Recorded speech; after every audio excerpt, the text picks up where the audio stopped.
Bonjour et bienvenue sur KTV en direct à la télévision, à la radio et sur les réseaux sociaux pour ce temps de parole consacré à la santé et qui de mieux pour en parler que de Dominique Voynet. Bonjour. Bonjour. Merci d'être là ce matin. Alors c'est important parce que plein de choses se passent. Aujourd'hui, on va afficher les chiffres que je disais tout à l'heure au niveau des infos. Les chiffres de la semaine, 11 cas positifs, 3,9 pour 100 000 habitants, 0,2 de taux de positivité. Ça va vraiment bien à Mayotte. Est-ce qu'on peut dire qu'on est sorti d'affaires ou pas? On ne peut pas le dire, mais ce qui est sûr, c'est que Mayotte est le département français où il y a le moins de Covid en ce moment, avec une incidence très basse, malgré des tests plus nombreux, puisque les déplacements internationaux sont en train de reprendre. On a plus de personnes qui vont se faire tester pour pouvoir voyager, et on se rend compte qu'il n'y a pas de Covid chez ces personnes testées. Voilà. Donc on est plutôt, alors pas rassuré, mais on est plutôt satisfait de la situation actuelle. Et en même temps, on tire la sonnette d'alerte à Paris en disant attention, dans des situations qui avaient l'air totalement stabilisées, comme c'était le cas dans les Landes il y a quelques semaines, le variant Delta s'est diffusé comme une traînée de poudre en effet. Et donc il faut faire très attention à ne pas se retrouver dans cette situation. Parce que ça va bien ici, on s'est pas mal relâché sur les gestes barrières.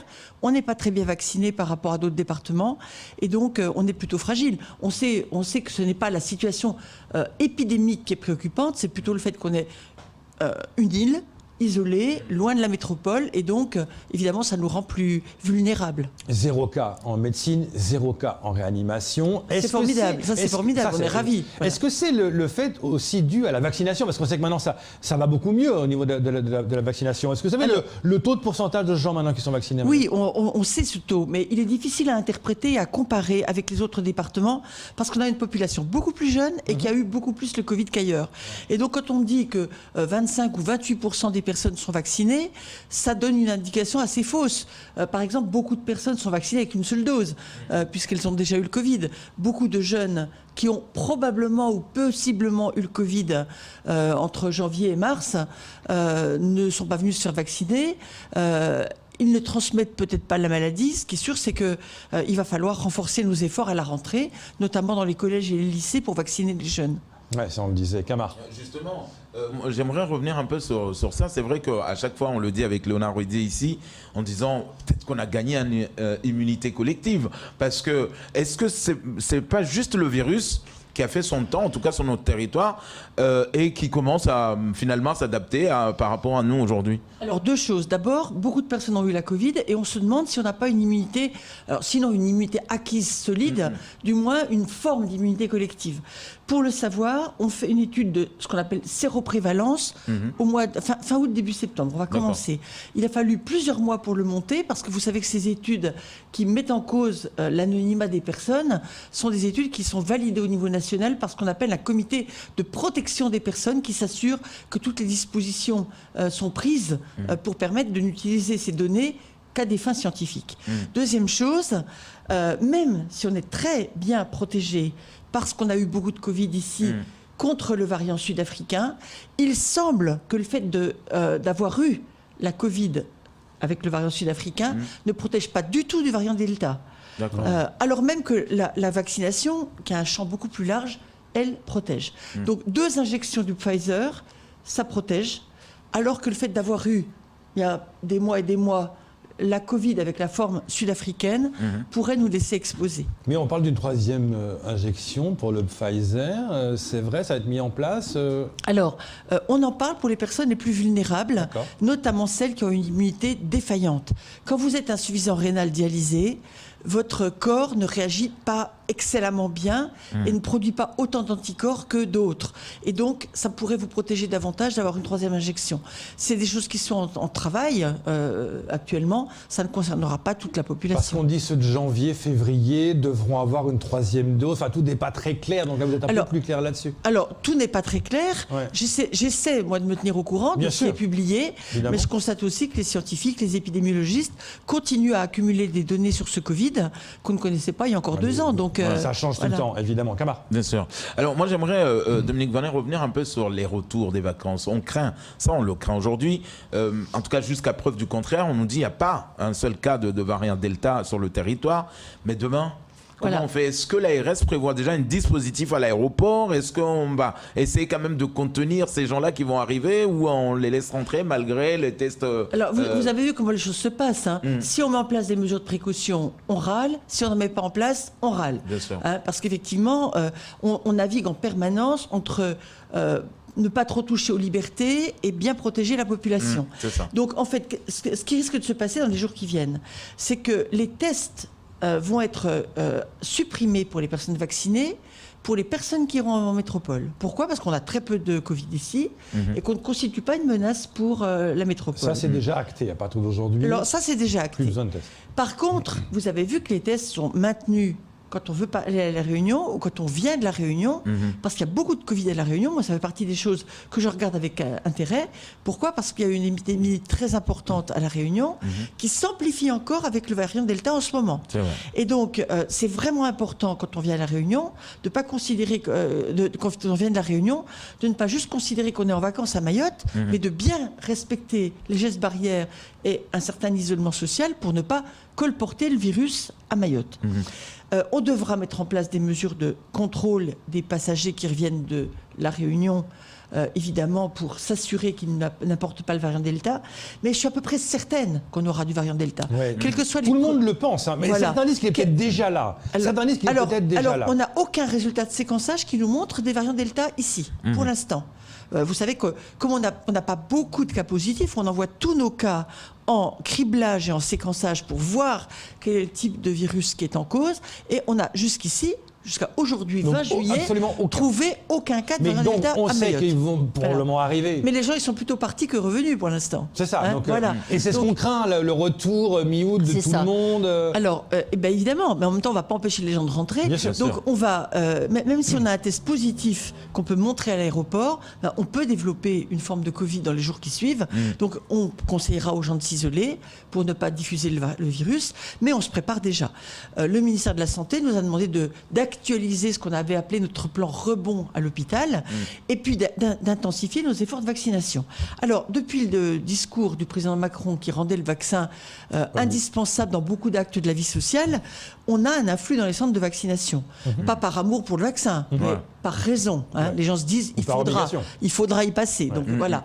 Donc on a beaucoup plus de personnes qui viennent se faire vacciner. On a des jours à 1700 injections, avec beaucoup de premières doses. C'est-à-dire que les gens viennent pas seulement chercher leur deuxième injection, mais ce sont des nouveaux vaccinés. Donc ça, c'est plutôt intéressant. On a aussi pas mal de gens qui ont eu la Covid en janvier, février, mars, qu'on ne pouvait pas vacciner jusqu'ici. Il fallait avoir plusieurs mois de recul et qui viennent chercher leur unique injection pour être protégés. Et puis évidemment, on est en train de se préparer. On a 5 centres qui fonctionnent tous les jours, un 6e les mardis et mercredis, parce que c'est les jours où on a repéré qu'on avait le plus de personnes qui venaient. Et puis, on continue à plaider pour la vaccination. Je veux le faire encore ici aujourd'hui. Bien sûr. Évidemment, j'ai eu l'occasion de le dire.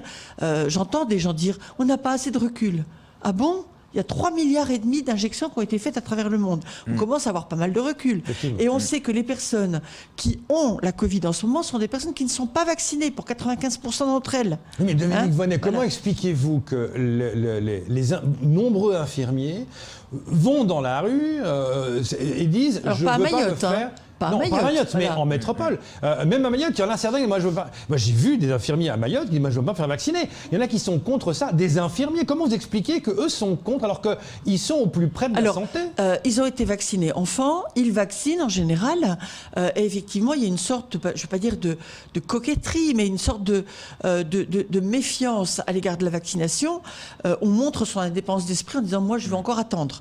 Comme d'ailleurs, vous le faites, monsieur. Hein, voilà. Boum. Voilà, boum. Oui, mais est-ce que ça va pas trop loin de mais dire en même temps, si vous faites vacciner, vous êtes licencié après? Est-ce qu'on va pas trop loin dans les obligations? moi, je ne peux pas me permettre de commenter des décisions du gouvernement. Je D'accord. les applique. Hein. Mais par rapport au voilà. fait qu'ils sont Par contre, non vaccinés, vous ne comprenez pas? Par contre, je pense qu'il faut convaincre et apporter des arguments. C'est-à-dire qu'effectivement, les personnes. Nous, on n'a pas d'hospitalisés Covid en ce moment à Mayotte. Ouais. Mais quand on dit que 95% des personnes qui continuent à affluer à l'hôpital en métropole sont des gens qui n'étaient pas énorme. vaccinés, c'est quand même convaincant pour la vaccination. Mais alors pourquoi Et ils puis- sont encore et contre puis- maintenant les infirmiers? premier? Je ne sais pas, il faudrait leur demander. Mais je constate aussi qu'il y a quelque chose d'assez illogique. Si vous voulez aller dans beaucoup de pays africains, vous devez être vacciné contre la fièvre jaune. Hein. C'est une obligation, sinon vous ne prenez pas l'avion. Et puis les gens, ils vont au centre de vaccination. Ça, ils répondent, mais là, on a assez de recul. C'est leur argument premier. Mais on a beaucoup moins de recul. On a beaucoup moins de recul. Mais surtout c'est pour des vacances, ils ont envie, ils y vont. Voilà. Franchement, on doit être vacciné contre l'hépatite B quand on est soignant. Est-ce que vous avez déjà vu un mouvement de soignants refusant de se faire vacciner contre l'hépatite? L'hépatite B, ça peut tuer, c'est grave, donc on vaccine tout le monde et personne ne pose de questions. Donc là, il faut faire la même chose, vraiment. Moi, je suis vaccinée, je n'ai pas pris de risque pour ma santé. Je pense que c'est sage et que ça permettra aussi de mieux vivre. Regardez ce qui va se passer.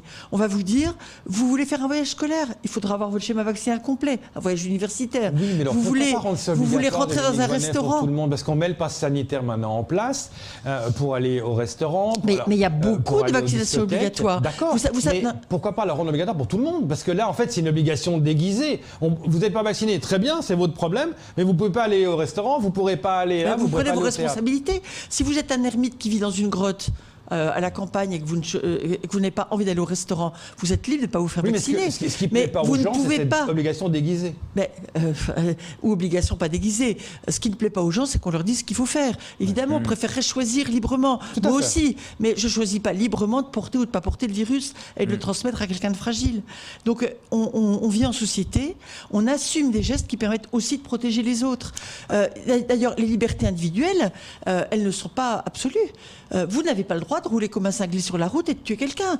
Vous n'avez pas le droit de consommer des drogues illégales, d'en devenir à moitié fou et de balancer des paires de ciseaux ou des machettes sur votre semblable. Les interdits en société, ça a toujours existé. Entre deux personnes vaccinées, comment doit-on se comporter? Est-ce qu'on doit quand même... Vous êtes vacciné, je suis vacciné. Est-ce qu'on peut... On a à peu près 1,50 m entre nous et on ne porte pas de masque. Est-ce qu'on peut être plus proche, s'embrasser, discuter, pas porter de masque? Vous êtes en train de me faire des propositions? Oui, parce que j'ai envie de... Ouais, c'est un peu... Oh, vous me cassez votre plan, là. Est-ce que vous êtes libre ce soir pour aller manger? Est-ce qu'on peut aller après en discothèque, danser ensemble, si on est vacciné? Alors, les discothèques, elles vont rouvrir avec le pass vaccinal.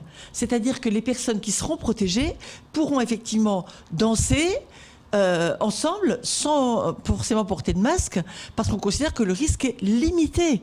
Mais elles ne vont pas forcément, même vaccinées, approcher leur grand-père insuffisant rénal ou hypertendu en prenant le risque, le prendre dans les bras, oui, lui cracher des postillons à la figure, on évitera de le faire parce que la protection n'est pas absolue, comme on l'a dit. Ça réduit le risque de transmettre. La vaccination, ça ne le supprime pas totalement. Ouais, c'est important. Camar. Alors, juste avant de parler un peu du mouvement également de la grève, on ne peut pas y échapper, Dominique Vonnet, on a parlé de tous les retours, que ce soit de la Réunion, de la métropole, mais pas des Comores. Dominique Vonnet, beaucoup en tout cas de ressortissants comoriens sont partis.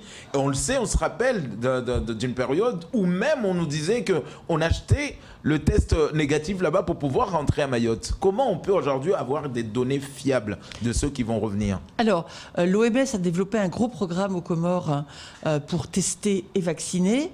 La population n'est pas encore vaccinée, il faut dire la vérité, ça commence à peine. Mais on ne considère pas aujourd'hui qu'il y a plus de Covid aux Comores qu'à Mayotte et ils n'ont toujours pas le variant Delta non plus. Donc la situation est assez comparable à celle de Mayotte. Les mouvements de population, ce sera effectivement lors du retour. Vous savez que jusqu'à maintenant, on teste systématiquement à l'arrivée du bateau toutes les personnes qui reviennent des Comores. Pour l'instant, les avions ont emmené plus de personnes aux Comores qu'ils n'ont ramené de personnes des Comores, mais évidemment, ces tests continueront à avoir lieu. Pas forcément, on verra si on ne trouve que des résultats négatifs, comme c'est le cas aujourd'hui. Toutes les personnes qui reviennent avec le bateau sont négatives à l'arrivée. C'est une bonne nouvelle. Si on trouve effectivement des résultats comparables, on limitera le nombre de tests et on testera par échantillonnage. Voilà. Alors, Dominique Vonnet, on connaît les revendications de tous ces syndicats aujourd'hui qui font... Non, c'est pas tous ces syndicats, c'est un syndicat. Mais on a vu également quelques services aussi monter au créneau, notamment nos amis de la psychiatrie également. Bon, voilà. Mais... on vous a entendu également, on a entendu les deux camps. Chaque fois, on a envie de croire un camp comme un autre. Aujourd'hui, pourquoi ne pas ouvrir comment dire, la discussion, Dominique Voynet. À chaque fois, ils disent que quand ils viennent à l'ARS, vous mettez un contingent de policiers et pour ne pas ce qu'ils ont dit, c'est que dans les nouvelles, ils ont scandé votre nom et vous n'avez pas daigné les recevoir. C'est ce qu'ils ont déclaré. Alors, pourquoi il n'y a pas plusieurs choses. D'abord, il n'y a pas des syndicats, il y a un syndicat à l'ARS et au CHM. D'accord. À l'ARS, c'est pour revendiquer effectivement que 3 d'entre eux soient nommés directeurs. J'ai déjà dit qu'il n'en était pas question. Au CHM, il y a des problèmes. Oui. Il y a des problèmes qui ne relèvent pas uniquement de manifestations. Si je prends l'exemple de la psychiatrie, des psychiatres, on en manque partout, en métropole et dans les Outre-mer. C'est encore plus grave dans les périodes estivales parce qu'il y a des gens qui espèrent prendre des vacances et effectivement visiter leur famille, etc. Donc on est dans cette situation. Ce problème, je le connais depuis le mois de mai. J'y ai travaillé avec le directeur par intérim du CHM, M. Blanchard, et on a à la fois alerté nos homologues à La Réunion, qui nous ont trouvé des remplaçants pour la période estivale, et on a mobilisé la réserve sanitaire, qui nous envoie aussi des psychiatres et des infirmiers pour renforcer les équipes. Ça n'est pas suffisant, ça n'est pas une solution durable, mais on est en train d'y travailler, notamment en montant à Mayotte ce qu'on appelle un pôle de santé mentale. Vous savez que le service de psychiatrie dépendait du pôle de médecine, qui lui-même ne va pas au mieux en ce moment à l'hôpital. Et donc l'idée, c'était d'autonomiser ce pôle de santé mentale avec des partenariats renforcés avec le CHU d'une part, avec l'établissement public de santé mentale de La Réunion, pour permettre de stabiliser cette offre de psychiatrie indispensable sur le territoire. Donc c'est un dossier qui est suivi. Et que l'exaspération de certains soignants se traduise dans la rue à un certain moment, je la comprends, mais elle ne permet pas d'avancer plus vite vers la solution. Voilà. Pour laquelle il faut qu'on forme des gens et qu'on convainque des gens de venir à Mayotte. C'est rare qu'on les convainque avec des manifestations, des insultes et des accusations d'être racistes. Voilà. Je le dis, je dis ça, je dis rien. Mais bon. S'agissant des personnes qui, effectivement, rituellement, viennent devant l'ARS, alors ils n'ont pas scandé mon nom. Ils ont, il y a eu, effectivement, on a appelé 100 fois, ils ont répété 100 fois mon nom, sans demander à être reçus. Bah, ils veulent être reçus. Mais non, quand ils vous appellent, c'est qu'ils veulent que sauf que ça, vous leur répondiez. On fait pas les choses comme ça. Quand on a un préavis de grève, normalement, quand il y a un préavis de grève, on ouvre la discussion et c'est si la discussion n'a pas fonctionné qu'on. Apparemment, elle ne fonctionne pas parce que apparemment, il y a deux camps. Mais c'est pas deux camps. Mais c'est pas deux camps. Avec qui la CFDT du CHM doit-elle discuter? Avec la direction du CHM. J'ai dit que j'étais parfaitement d'accord de les recevoir quand ils auraient vu leur directeur. Or, ils ont refusé de voir leur directeur. Il faut comme que vous le sachiez. Alors attendez. Voilà. Donc là, il y a une ouverture. Vous dites. Mais c'est pas une ouverture, c'est depuis le début, Léonard. Oui, c'est depuis le début. Précise parce que ça, l'information, nous ne l'avions pas. C'est de dire, parce que l'information qu'on a, c'est elle refuse de nous voir. Non. Mais vous non. dites d'abord, voyez le directeur du CHM par intérim, et après venez me voir. C'est bien ça. Mais bien sûr. Mais bien sûr. Voilà, s'il y a une grève dans une entreprise, c'est d'abord avec le chef d'entreprise qu'on discute. Puis après, on a le recours avec ça, les services de l'État. Donc vous n'êtes pas fermé à ça. Mais depuis le début, je vous l'ai déjà dit ici, il y a un mois. Mais au moins, et donc, le précise. Voilà. Après, je constate, effectivement, la grève, ça permet de poser des revendications. Oui. Mais on a... j'ai vu l'autre jour devant l'ARS, on a une vingtaine de personnes du CHM, une dizaine de l'ARS, des gens que je ne connais pas, qui se sont peut-être joints à la manifestation, soit pour faire masse, soit pour marquer leur solidarité avec les objectifs de la grève. Mais moi, je reçois mes agents. Sauf que j'ai eu, il n'y a pas très longtemps, ce qu'on appelle un comité d'agence et des conditions de travail, avec une liste de sujets qu'on examine qui concernent l'amélioration des conditions de travail. Et je peux vous dire que les syndicalistes du syndicat en grève n'ont pas ouvert la bouche pendant cette réunion. Pas ouvert la bouche pendant cette réunion. C'est au cours de ces réunions qu'on est censé discuter des conditions de travail. C'est pas devant l'ARS en plein soleil. Hein? Donc moi je souhaite qu'on respecte le dialogue social, qu'on en respecte les règles. Je veux pas non plus entendre, c'est pas une façon d'ouvrir la discussion, de dire Madame Voynet est raciste et méprise les Mahorais. Elle refuse de nous promouvoir, alors que j'ai des chefs de service mahorais avec lesquels le travail se fait idéalement bien. Et je précise qu'ils ne sont pas en grève. Ils font leur travail. Quand ils me demandent quelque chose, on a besoin de crédit pour tel projet, on a besoin de ton aide pour avancer plus vite sur tel dossier, bah, évidemment, je suis fière et heureuse de les accompagner. Alors justement, Dominique Voynet, on le sait, la dernière fois de votre passage ici, vous disiez travailler en tout cas pour ce projet de ce second hôpital. Est-ce qu'aujourd'hui il avance? Est-ce qu'on a le foncier? Est-ce qu'on a les crédits? Alors le foncier on l'a pas, tout simplement parce que les élections au conseil départemental ont eu lieu il n'y a pas très longtemps, et que la discussion tant avec les maires qu'avec le CD va se poursuivre. un expert du ministère de la Santé arrive ici le 23 août pour rencontrer tous les partenaires et faire le tour de tous les terrains possibles pour choisir. Depuis la nomination du nouveau directeur par intérim de l'hôpital, on a pas mal avancé avec des consultants, des experts du ministère qui nous accompagnent, avec le soutien du cabinet du ministre qui suit toutes les semaines l'avancée du dossier pour évaluer le format du deuxième hôpital, les services qui devront y être, le nombre de lits qui devront comporter. Donc on sait que le nouvel hôpital comportera entre 380 et 400 lits et qu'il aura un plateau technique complet pour éviter de faire circuler des patients entre les deux sites. Ce qui sera commun aux deux sites, c'est sans doute les fonctions support, style les stocks, la pharmacie hospitalière, etc. Mais la radiologie, le laboratoire et compagnie devront être bien répartis sur les deux sites. On est en train de travailler aussi sur la phase de transition, parce que pendant la construction du deuxième hôpital, on devra faire en sorte que l'hôpital actuel puisse assumer l'afflux des patients dans cette phase de transition. Et donc, on est en train de faire ce qu'on appelle les opérations tiroirs pour créer plus de lits, récupérer des bureaux, récupérer des sites à l'extérieur de l'hôpital qui nous permettront, par exemple, pour la psychiatrie, d'avoir une offre de qualité. Vous savez qu'on a vidé l'hôpital de Dzaoudzi en ouvrant l'hôpital le centre médical Martial Henry à Pamandzi, ce qu'on appelle le centre de soins de suite et de réadaptation. Et donc, dans ces locaux-là, on pourra aussi donc placer des services dans des phases de transition de façon à rénover par étapes le site actuel. Monique Voynet, on arrive au terme de ce temps de parole. Dernier petit conseil pour les Mahorais, Mahoraises. Donc vous dites, voilà, allez vous faire vacciner, remettez les gestes barrières, c'est important, c'est que comme ça qu'on peut s'en sortir pour garder ce taux qui est faible et ce nombre de cas qui est faible. Exactement. Je pense qu'on est tous des acteurs de notre propre santé, dans notre village, dans notre communauté. Il y a beaucoup de Manzaraka en ce moment, beaucoup de gens qui reviennent de métropole qu'on a envie de prendre dans les bras et d'embrasser. On les aime et donc on les protège. Si on n'est pas vacciné, on fait un peu attention.